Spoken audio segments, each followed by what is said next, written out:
Hey, Lori, can you hear me?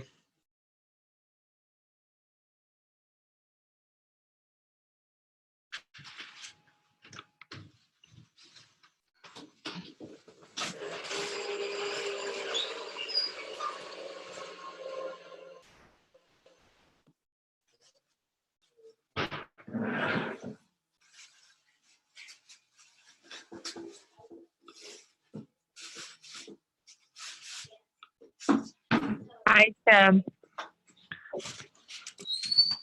Oh, he can't hear me. Hey, okay. Sad.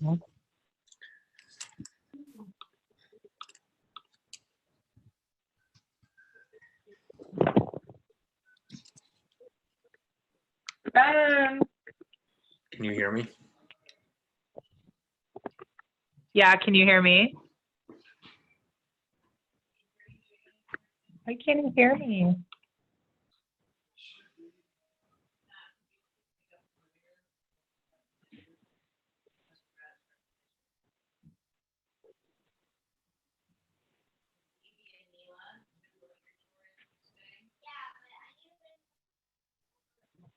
Hmm. I don't get it. Hello, can you guys hear me? Yeah, I can hear you. Okay, I can hear you. I can hear you also. Is this Lori? Oh, you can hear me? Yes, I can. Yes, it is. Yay!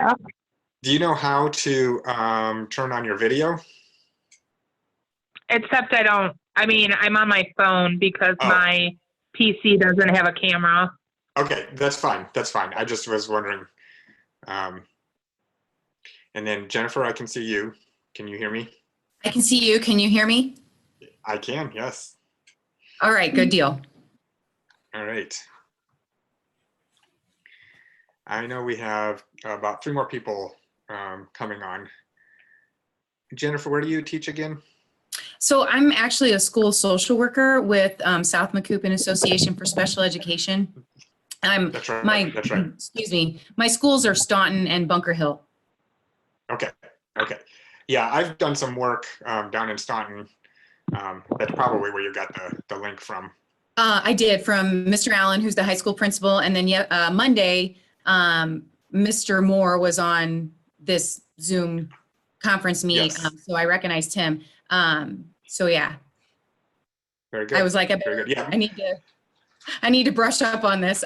Not that I don't know that I'll be able to utilize it with my students or my parents, but it's just really good to, Sure. really good to know, because I think going forward, this is going to come into play in our careers from here on out, you know.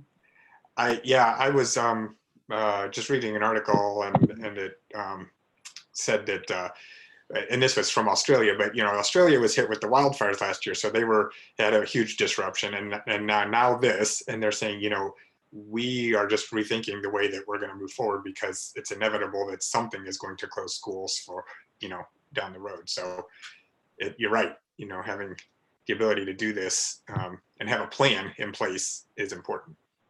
Right. So, hi Mary, how are you? Oh, hi Tim. It's good to see you. I clicked my right button today. I do have an etiquette. Yeah, go ahead.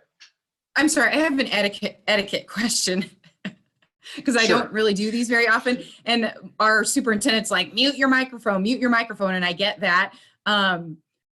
Do you have people who like eat their lunch while they're doing these? I could totally not do that, but I'm just asking what the etiquette is. Just like when you go on a golf course, No. you never golfed before. Yeah. No, I personally, it doesn't bother me at all. This is a small group, so I like the smaller groups, because I really do like to host this as if we were having a discussion, and it doesn't bother me at all. So, unless it bothers somebody else, go ahead, eat lunch. That's fine. When you Thanks. when you get a larger group, then it gets much harder to handle some of those distractions. So. I understand that, and I know I can always turn my video off too, so nobody could see me. Sure. So Yeah. All right, and Mary, you're at St. Joseph's, is that correct? Yes. Okay. All right. And we have Lori here. She's from Pekin 108. Yeah. And it is 1 o'clock. I think we have, who else? Two more people coming. But they may pop on in a minute. I'll go ahead and get started. I was asked to, so I've been hosting these online sessions pretty much every day since we started staying home. And I was asked to do one on special education, and that is my background. I, was a special ed teacher for 15 years in Peoria, and then I was the principal at a special school in Pekin, school for significant disabilities. And so, but special education is such a broad topic. And so I do appreciate the feedback. I got some emails from people about some different topics that I could cover. So with that, I'm gonna move on to, and these are, right now I'm working through Wendelin Consulting Group. I just always like to give them a little plug. I've been either working in your districts or with you personally. And so, but I am opening up these to anybody who wants it, so please feel free to share with your colleagues. Here's my daily humor. There's enough memes going around. I found this very, very appropriate and very funny. I think we all say that we are fine, and we may be fine, but I don't think any of us are feeling super confident with what's going on, or like that we are teaching at our top level. So just remember that, that's why I'm here. I want to help everybody, and just keep in mind that I think we're all feeling that uncertainty right now. Do you all have kids? Yes. I do not. No. Yeah, I know that trying to manage everybody's schedule and everything that's going on is sometimes challenging. All right, if you want to actually write this address down, or type, if you can do 2 screens at once, type this into your browser. This is access to a shared folder that has some resources and things in it that we'll go over today. And those are zeros. It is case sensitive, and these are zeros. And I'll show you what's in that folder in a little bit. Did everybody get that? Yes. Just a Yep. minute. Can you hear me? Yes. Okay.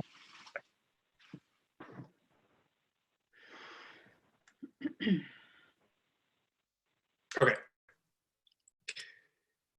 So here's some of the things that I was asked to talk about. We're going to talk about communicating with parents. Specifically, the question was asked, like, if the parents don't have access to their IEPs, or you want to show them the goals that the students are working on, then how do we get that information to them? Because IEP programs, it sounds like there was some confusion on how to get that from the IEP program electronically into the hands of the parents. So I was going to just touch on that briefly.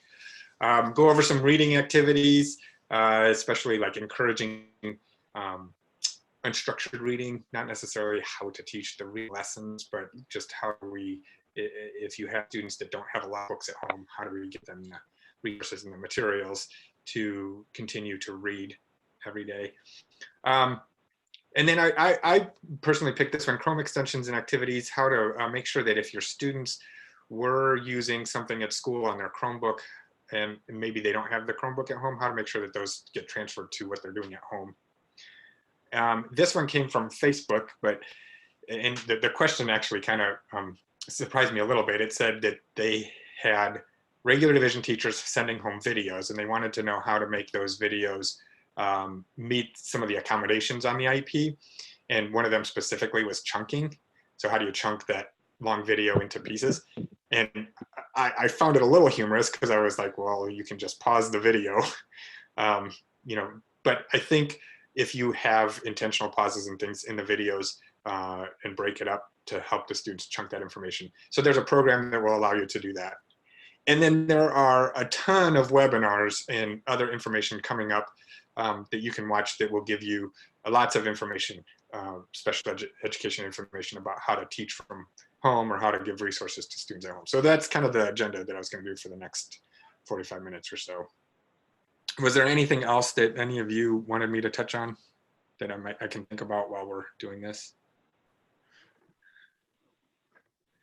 Lori, I know you've got some specific issues. We can chat afterwards if you want. Well, you're- I you're- actually had a parent. I had a parent yesterday ask me to video record myself and post it on Google Classroom to teach math. So I did that for the first Okay. time in my 14 years of teaching. So that was fun. Great, great, that's awesome.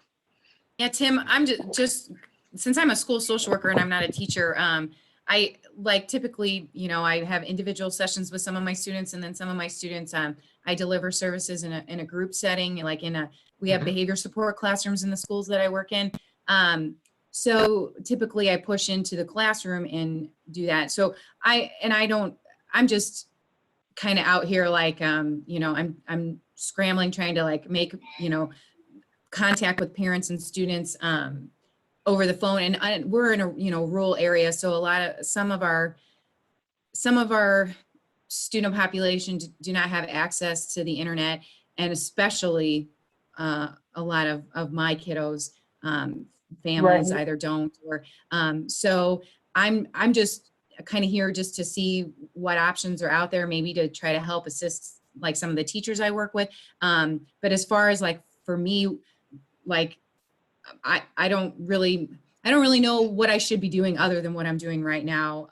I've had way more success, and I don't mean to digress, but I've just had way more success. I'm like the other day on Monday, I have my own Google Voice number, phone number with that I can call and text with, and that I've had a lot of success with. Maybe texting a parent first, letting them know, hey, this is who I am. This is my Google Voice number. And then they're asked to answer my phone call when I call, because I asked them to save it. But I'm not really doing teletherapy. I'm really just providing service over the phone and support to parents over the phone. So I just wanted to preface that. And you know, I've been just reading Facebook posts and lots of other articles and stuff out there, and that I think right now is probably the most important thing you can do, is just touch base and say, hey, are you guys okay? Do you need anything? Can I help in any way for your kind of situation? So I would continue to do that. Did you watch my session on Monday? Is that where you got the Google Voice number and things from? Well, actually, I did participate on Monday, but my director had already, like the week before, 2 weeks before, had, since we weren't allowed in the building, and I'm like, no offense, but I really don't want 50 some Right. parents having my personal cell phone number. And she was like, well, try this. And I did. And I'm like, oh my gosh, this is a lifesaver. It was amazing. And like, so we've been, you know, our little co-op have been communicating with each other, and we have a Zoom, like faculty meeting on Friday, but we're all singing the Google Voice praises. Like, it's just worked phenomenally. The only thing that stinks is that, you know, I had to, like you said on Monday, I had to take a number from like Calumet City, which is, you know, up north, and we're down here down south. I wanted to get an area code that would look familiar to my parents, but you know, that just wasn't an option. But when I send them a text message and say, hey, this is me, I had to take this, you know, but actually I've had a lot of people actually answer the unfamiliar number when they normally wouldn't. I just think because we're in the times that we're in. So love it. Yeah, very good. Yeah, and I'm glad that worked. So Lori and Mary, I don't know if you guys participated on Monday, but Google Voice is a way that you can get a different phone number separate from your cell phone, and and then you link that number to your cell phone. So you're calling, but it appears as if you're calling from a different number. So you're not giving out your personal cell phone number to parents. And there's texting options with it. And I think most parents communicate by text more frequently anyway. So having that option to do that is awesome. Cool. I'm glad that's working. All right. Um, all right, so I wanted to show you this. If you're not familiar with DocHub, this was specifically sharing information with the IEPs and maybe how you can, even if your parents have a paper copy of it, maybe how you can send home just a couple pages that they need and maybe annotate or circle or, show visually show them exactly what they need to be looking at, because I do know, IEPs are 20, 30 pages long, and most of the time parents have no idea what they're looking at. Well, now they're trying to figure out what do they need to be doing with their student. And so having them go back through all those 30 pages to try to find the accommodations or the goals can be overwhelming if they're not familiar with what they're doing. So I want to show you a way to do that. And then I do have a caution though. Make sure if you are annotating the IEP that you're not changing any of the actual text on it, because you don't want to change the IEP accidentally. And that's illegal without having an IEP meeting. But you can definitely circle some things and highlight some things and show them what they need to be looking at. So most of you might be familiar with DocHub, but I'm going to go ahead and open that up. There's an extension, but it's also a website if you were not familiar with that. And it allows you to open a PDF and change the PDF and do some things to it so that you can visually show the parents what to do. So if you create an account with DocHub, and it does link with Google, so you just sign in with your Google account. And this is the DocHub front page dashboard for me. And so I'm gonna click the new button and pull in an IEP. Do you guys all know how to get an IEP from your IEP program into a PDF form? No. No? I can show you kind of. I won't be able to do. get. Okay. I'm sorry to Well, interrupt. no, that's okay. Let me just show you that real quick. You're gonna have to pretend that I'm in an IEP program because I don't have access to one anymore. But so this is, let's just say I'm in Power IEP, whatever it's called now, Embrace IEP, and this is my information that I'm looking at. Anytime you can print the from the web browser, you can turn things into a PDF. And it's super easy.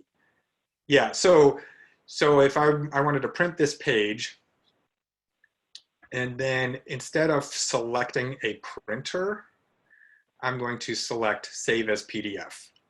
So you just change it from physically printing it to printing it to a file. That's basically, it couldn't be more confusing. Whoever decided to print to PDF was a easy way to do things. Should have called it something else. But anyway, so then you just save it to PDF, and then it'll ask you where do you want to save it, and you just save it to your desktop or whatever.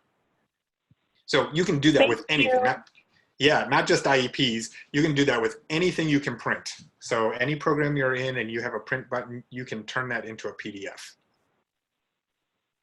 Awesome. Okay. Thank you. So once you have your IEP downloaded, I'm going to show you just a couple of things: how to annotate it, like how to circle or highlight things, and then how to delete all the extraneous pages that they don't need. So you're only sending the 1 or 2 pages that your parents might want. So I need to upload the file to this DocHub website, and you can do this all for free. There is an upgrade button, but everything that I'm going to show you, you can have I think 2,000 files or something crazy. It's all free, so you don't need to worry about purchasing anything. And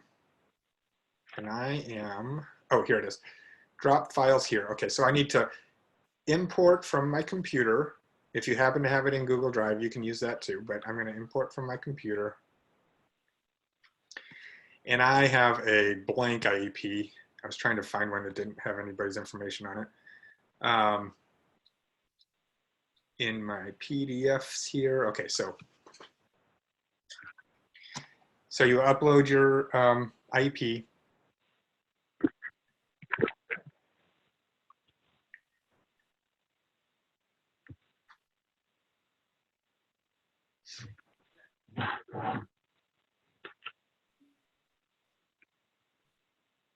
And for those of you that teach students, anytime you want them to write on a PDF. So if you send a PDF through Google Classroom and you want them to type on it, they can also use this program. But like I said, I'm going to avoid typing anything because I don't want it to look like I'm changing the document in any way. But let me show you first how to delete any extraneous pages. So if you click this little button right here that says page controls, it'll pop up all the pages that are in the IEP. So you can see I have 24 here. And I don't want to just give the parents a copy of it because they either already have it or they don't need all this information. So you can right click and delete the pages you don't need.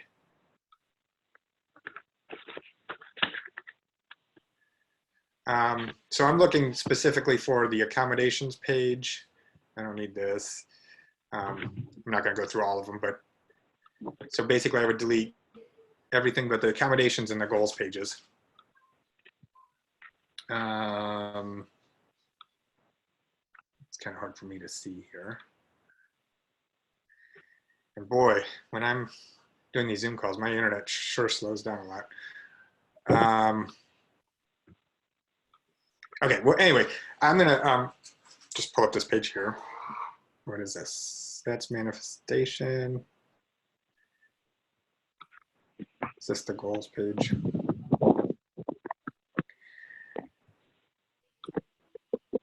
Okay, here's the goals pages at the very end.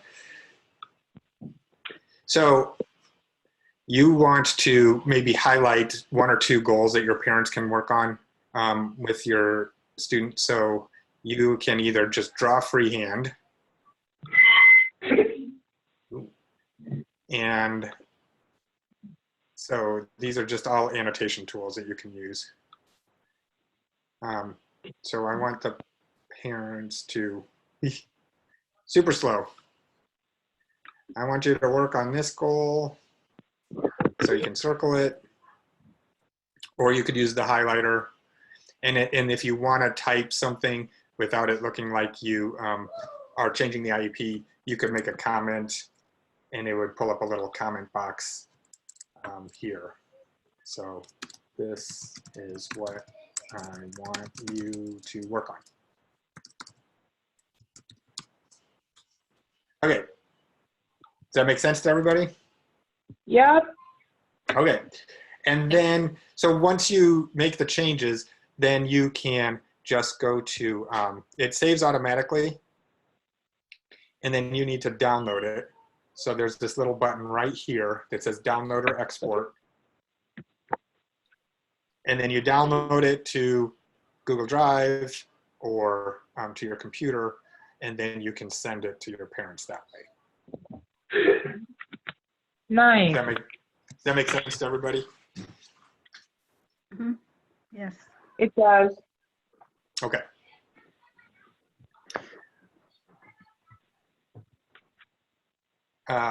Again, I would just be cautious about what you're changing and how it looks so that it doesn't appear that you're changing the IP without holding a meeting. But that's a good way to do that. All right, so reading activities, there's a lot, and I'm sure that some of you are familiar with some of these things, but I think what I would encourage is using this opportunity that we have for these children that have struggled with reading all of their lives to kind of rediscover the joy of learning and the reading without anybody watching them or them having to worry about if kids are going to laugh or all those things that go along with students that aren't able to read being in the classroom. Take this opportunity to present to them, okay, here's activities that are at your level. Nobody's going to care if you're reading something that's below the grade level or any of those things. So maybe shifting the focus instead of direct instruction. I think ISBE has even sent out some guidelines that maybe you're not supposed to be learning new content or you're not supposed to be presenting new content. We're just supposed to be maintaining. So here's some activities that the students can use online. And these are online, so those of you who maybe the students don't have online access yet or limited access, some of these may not work. But I've talked about Bookshare a lot before, but if your students have IEPs and reading is either a goal or listed in their IEP as a deficit area, they have access to Bookshare, which is, it's free in Illinois. Illinois ISBE pays for a grant for it. But you basically have to sign in, and as the teacher, you can, the student can create an account and then send a link to their teacher or to their psychologist that says, I verify that this student has an IEP with reading deficits. And then they have access to this. So this is only for students with IEPs. But it's basically a catalog of any textbook, any novel that the school might be using. So, and then it's in a digital format. So you can read right from the web, or you can download an app on your iPad and have access to the textbooks, novels, all those kinds of things, so your student can have access to the reading materials at home. This is great also in school if you need some sort of ability for the student to have text read to them. So if everybody's reading the novel Huckleberry Finn, they can download Huckleberry Finn from Bookshare and then have it read to them. You know, and so there are lots of resources on this page. If you have not signed up, or any of your kids have not signed up for it, I would really highly recommend at this time to see if you can get them to do that so that they have that access to that. Okay. So that's Bookshare. That's something that has been around for a while, and it's really good to have for your students to have access to. These are some just online activities, and there's some of these are for younger students. So Storyline Online, I'm not going to necessarily show you all these. You can click on these links, but Storyline Online is, they have actors and actresses read different books to students. So it's like story time with an actor or actress. And most of the books, I'd say, are younger students, like picture books. And then Epic is something that my own kids use here, their school uses. They've opened it up. It was free during the day, and then at 3 o'clock it kind of turned off, and if you wanted access to it at home, parents had to pay for it. But now they've opened that up, so if you click on that, there's a way to get it free anytime for your students. And you can push these stories out as a teacher to your students to read, or they can have access to just a catalog of books. Like I said, using this unstructured time for them to pick books that are of interest to them will help that love for reading, hopefully rekindle that love for reading if they've lost that. Pebble Go is also another book, and most of this is nonfiction, so articles, those kinds of things. And it's open and free. You can create a teacher account and send those out. And then for those younger kids, this is kindergarten through pre-K through second grade. Starfall has lots and lots of alphabet practice and different books, and it even has some math and things like that. This has been around forever, and I've used Starfall with my own kids, with all of the classes that I've taught. It's a great website, and it's got a lot of free activities, and then there's some that you do have to pay for. This one, though, if you have those older students, I'm going to show you this website. This one's hard to describe if you haven't seen it. It's not a super like updated looking website, but Rewordify, it's very interesting what it does. You can take an article maybe that you found, or copy and paste some text into this box, and what it does is it takes difficult words and it rewords them into easier reading. So it's text leveling. But they also have all of the, not all of the, but a lot of the literature that is out in public domain. So the older books, a lot of the novels that the students read that are older. So Adventures of Huckleberry Finn, Alice in Wonderland, all of those things. And so I'm going to show you here, Adventures in Huckleberry Finn. There's different view settings. But this one is side by side. So it shows you the original text and then the rewordified text. And I actually tutored a young man who was reading Shakespeare. And I personally hate Shakespeare and have never been good at it, understanding it. And so I thought, well, how am I going to tutor him with this? Well, what we did was we pulled it up in this website. And you can see here, this is the original text, and then this is the text that has changed it. So adventures is rewordified to fun trips. Stretchers, stiff frames of canvas for moving injured people. So you can see that, especially if you have to quote Shakespeare, or if you're doing an assignment where you have to have text evidence, you can read it over here and then go back to the original text to complete your assignments. If you don't need both side by side, you can change the view, and that is in settings. And you can have it so that it's just reword the hard words, and then if you want to see the original word, you can click on it, or display the hard words with the easier words next to it. So there's lots of different settings. So your students then could have access to all of the books that are in public domain and level the text so that it's easier for them to read. So this would be for like older students, if you have middle school or high school students. I do have a funny story about this. I was demonstrating this website and I pasted an article from CNN or wherever that had, it was talking about Donald Trump.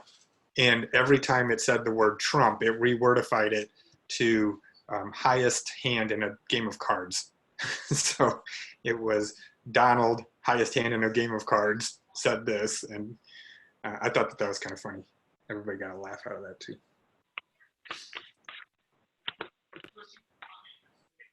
Any questions about Rewordify? No. I don't have any questions, but and I'm sure a lot of the teachers that I work with probably know about it, but it's definitely something I'll share with them if they don't, because that's pretty awesome. Yeah, yeah, and I mean, it's one of those things that I do think a lot of teachers have heard of it, but it's like they forget about it or they haven't used it in a while, and they just need that reminder. So yeah, if you talk about it, especially now that the kids are at home, if they don't have any books or they don't have access to the library like they used to or whatever, it's a way just to get literature into their hands. So, and that one, the Rewordify one, if you have internet, but it's either a weak connection or a limited connection, text does not use up a lot of data, doesn't need a very strong connection, not like the video would if you're doing Storyline online or whatever. That uses a lot of video. Starfall uses a lot of video. You might have issue with that, but the Rewordify does not, it's just text. Okay, so anything else on there? Were there questions about anything else on this page? Okay.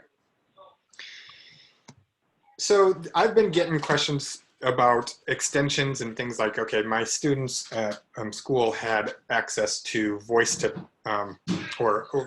text or text to speech, and either they don't have a Chromebook at home or they have a shared computer, and so how can they get those extensions at home? And so I really wanted to spend a couple minutes and show you some tricks. This will probably, if you're using a computer, this will definitely help you personally, but it also will help your students. There is, so I'm gonna go to a different page. I'm on a non-Google page. When you get on Google, I'm gonna show you in a minute, but anything with Google, it gets a little confusing. If you're using Google Chrome, and you can see my little avatar up here. If yours is just a silhouette or you have multiple people in your house, there's a way to make a profile for each person using the computer so that you don't have to keep re-entering your password, and it'll remember all of your settings and Google settings, and it'll keep them separate for the different people using it. So especially if you've got multiple kids that have to get on the same computer and they're trying to access Google, and they have to keep signing in and signing out, and then Google gets confused. You know, whose information am I looking for? This is a way to do that. So what you do is, if you click on this, your little avatar, and right now this is the address that I'm signed in on this profile. And you can see, I've used this, there's my wife, then my daughter, she has a personal account, a school account. My other daughter has a school account. There's another account for me. There's another account for us. So I have several accounts, and I want to keep all of them separate. So what you do is, if you pull this up and then you just go down to click add, you can add the information you want.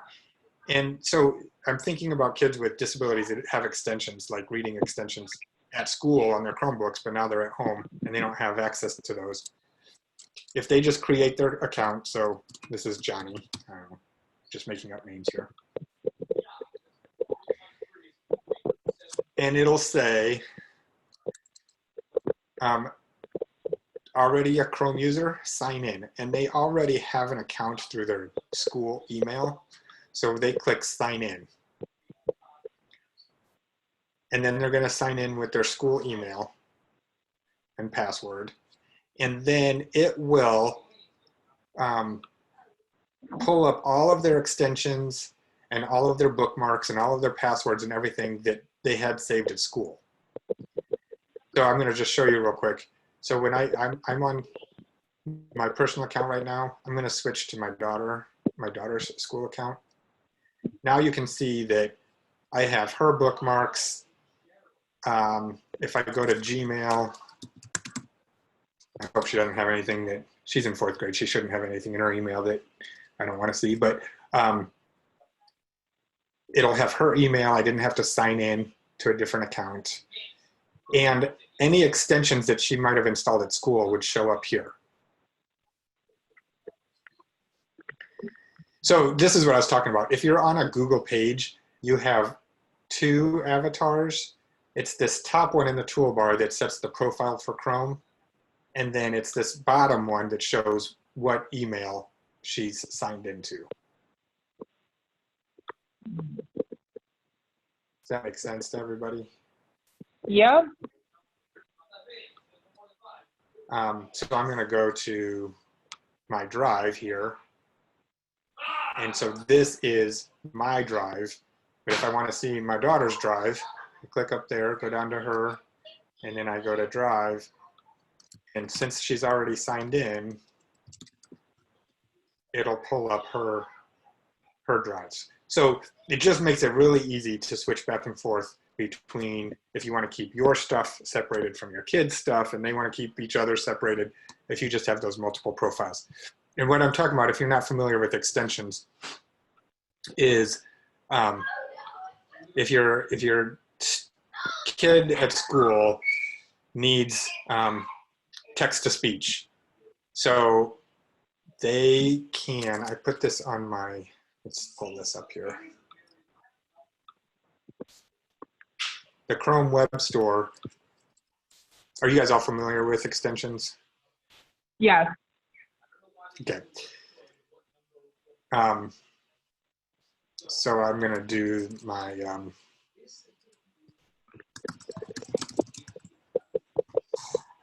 boy, it's super slow.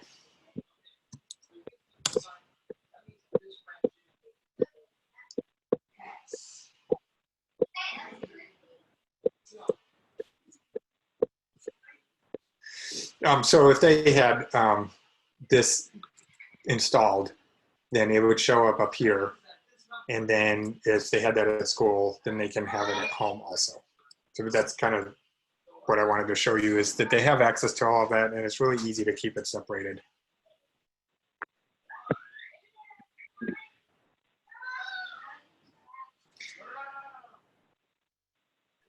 All right, I'm gonna move on. If you guys are all familiar with extensions, then hopefully that, if you have any questions, you can ask me. There it is. All right, so Okay. now this extension is, and that'll follow this profile, whether it's at school on a Chromebook or at home, those kinds of things. Awesome. Okay.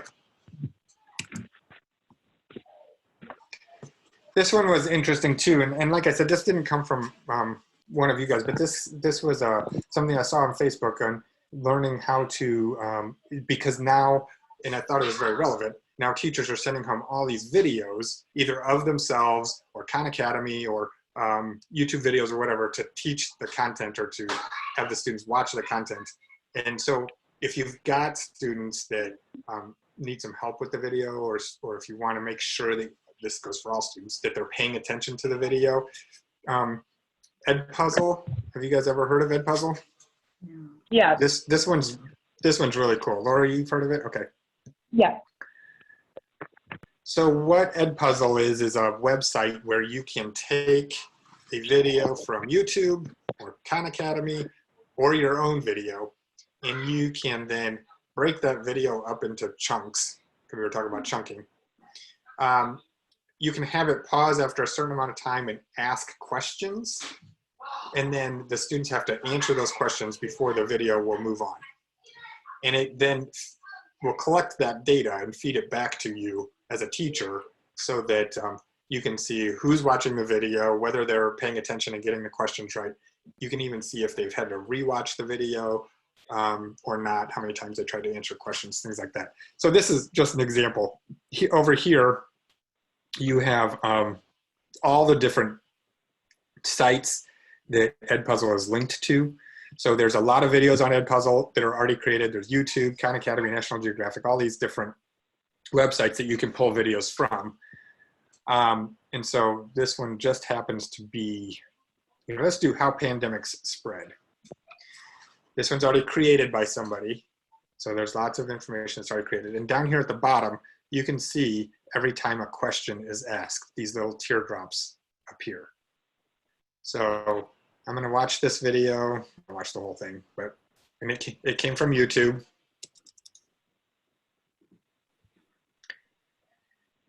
And you can see that after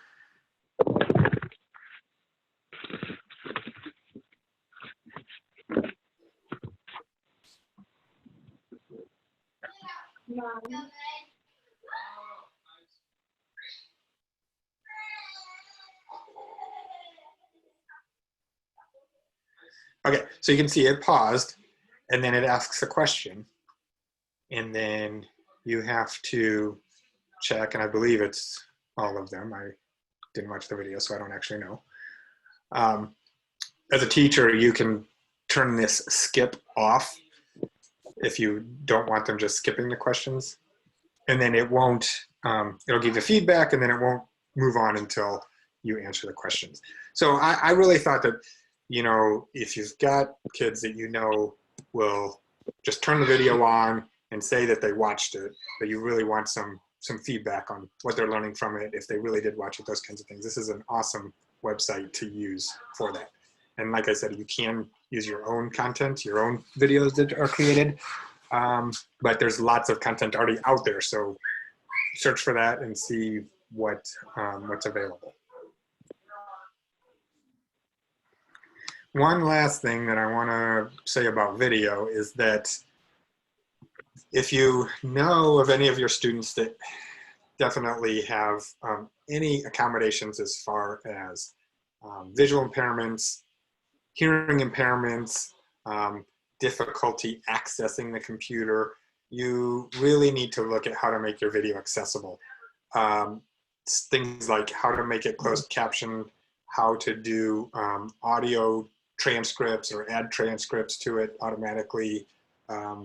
All of those things. I'm not going to go into them unless you know for sure that you have students that need that. But this is just a good website that tells you all the things you should look at when making your video accessible. So especially you, Jennifer, if you're talking to other teachers and you know any of them that have students with this, whatever classes they're in, whether it's... Was that the Edpuzzle you were talking about? No, Or this is... what was the other one? I'm sorry. Edpuzzle, yeah, it's to make your videos accessible. Okay, thanks. Because it's just a... Like I said, we're having a Zoom conference, like a faculty meeting on Friday, and we do have a hearing itinerant on staff. So I would like to share that with her, or at least with, and I'm Yeah, and I'm sure she's at least aware of it, but this She probably- website is from, I'm sorry, go ahead. well, that's okay. This is just from University of Washington, and it just has some good options for how to do it in case anybody is having difficulty with that. Got it. I know at this time, if you don't have anybody in your class that doesn't have any of those special accommodations, I wouldn't worry about it right now. I'd worry more about just making the connection and getting your videos to your students. But if you do know that you have students, then you need to make sure that it's accessible to them. Otherwise, you're going against their IEP, and then you run into issues. And then just a couple last things that I just want to say before I open it up for any kinds of questions or discussion. There is the folder I shared with you earlier has a lot of resources in it, things that I didn't necessarily talk about, but you might find interesting that you can download. And I'm patiently waiting. I'm not used to, my internet's pretty fast at home, and I'm not used to it taking more than a couple seconds. So there's lots of resources here, as well as the slideshow for today. This one especially has a bunch of upcoming trainings for assistive technology. They're all free webinar style trainings. And there's a lot for K-12, for higher ed, if you know anybody that needs help with higher education. UDL, Learning Ally, Go Talk Now, especially if you've got students that have the high-tech devices or lower functioning students and you're trying to figure out what to do with them. There's a lot of webinars that would be good for that. And then Don Johnston is a company that makes products for students with special needs. They have a ton of webinars, and AbleNet also. And AbleNet is another good one if you have students that are lower functioning or maybe have significant disabilities, autism, those kinds of things. They have a lot of good webinars. So these two websites list all of their upcoming trainings. And since apparently now we're all kind of stuck at home, I'm not going to say you have time, because I know time it's just different now, but if you can squeeze in some trainings and things like that, it'll help you out. Any questions or any brainstorming or anything that I covered that you want more information on? It's been really helpful. So thank you so much. I can't think of any questions over what we talked about. Okay, and Lori, you had sent me an email. And have you tried using Zoom with your students, or are you going to? Is that something you're going to try to do? I really want to, but the issue is a lot of my students don't have devices or phones. So I'm not sure how else to do that.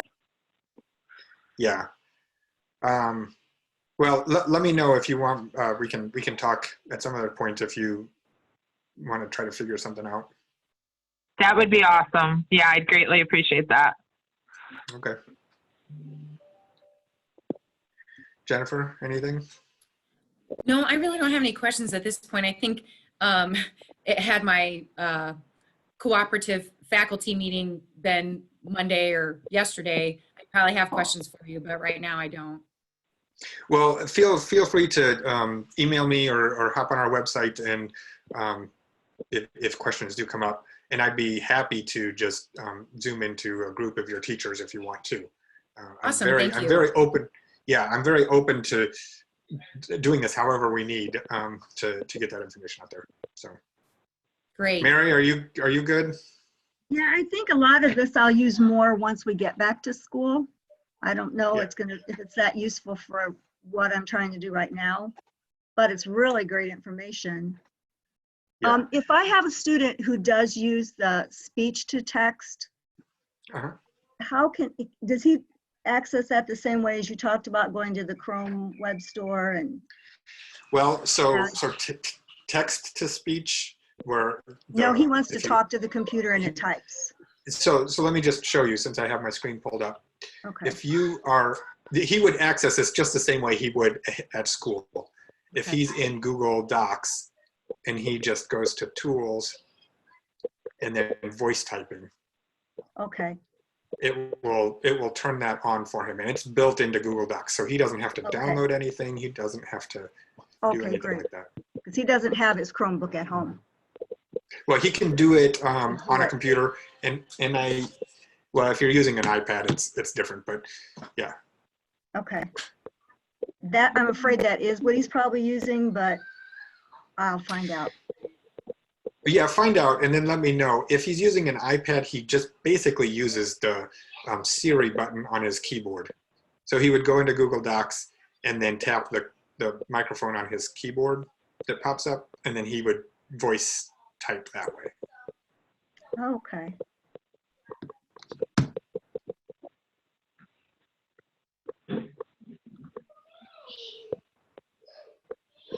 Okay, I'll have to try it. Okay. I'm going to sign off here. Tim, I really appreciate your teleconference, and it was informative, and I'll definitely be sharing some of these things, or at least making sure that they're aware. They probably are, some of our teachers, but appreciate it, and hope you all stay Okay. healthy and safe. Thank you. I Thank appreciate you. it too. You too. Yep. Thanks, you guys. All right. Have a Thank good you. evening. I appreciate everybody. Be safe. Bye. Right, Thank you. you. Thank You're you. welcome.